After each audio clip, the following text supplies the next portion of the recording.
What are your thoughts on RFK Junior? Should have he been allowed to join in?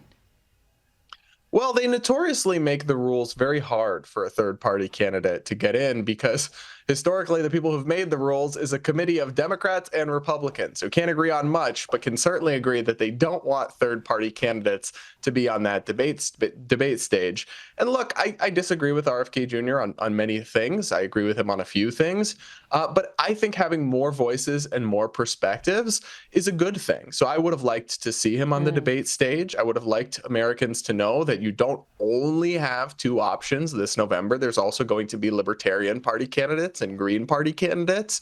So people do often forget about these options because in many ways, the US electoral system is heavily, heavily skewed by the two mainstream parties. The only time they can work together is to keep third parties out, basically. It's the only time they can ever agree on anything. So they set a very high bar that RFK Jr. doesn't appear to have met. But honestly, he got surprisingly close, which tells you the fact that he got 15% in any polls is really quite something we haven't seen in a long time for a third-party candidate. Yeah, that's true. It shows you that there are plenty of Americans out there that want change. I want to get your thoughts on what's been exposed out of Disney. A senior figure has let it slip that the company won't hire a white male.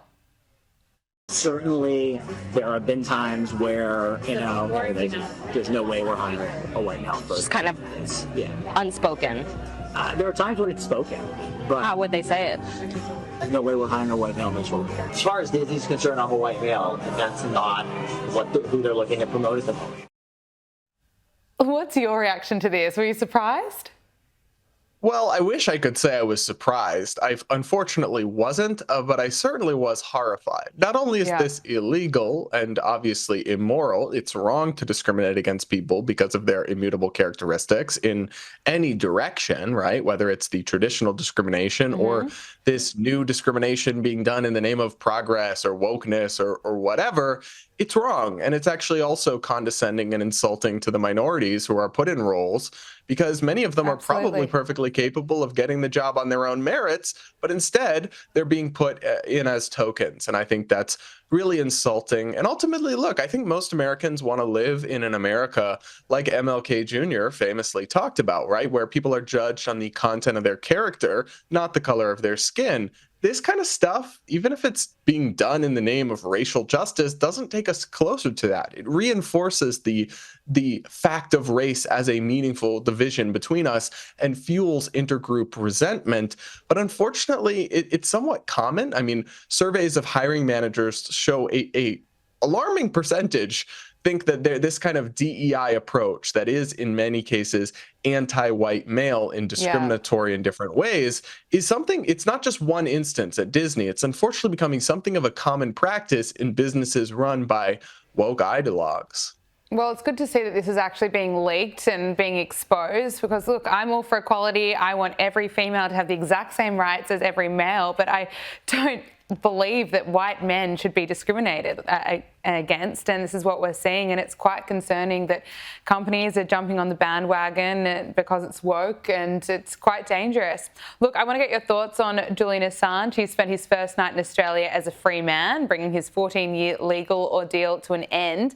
The WikiLeaks founder pleaded guilty to one charge of conspiracy and was sentenced to the time he'd already served in prison. What's the reaction been to this in the United States? Well, it's really divided opinion, but I think on one hand, you have people who look at the fact that he exposed, unequivocally, he exposed U.S. war crimes that the government covered up, that nobody was ever held accountable for.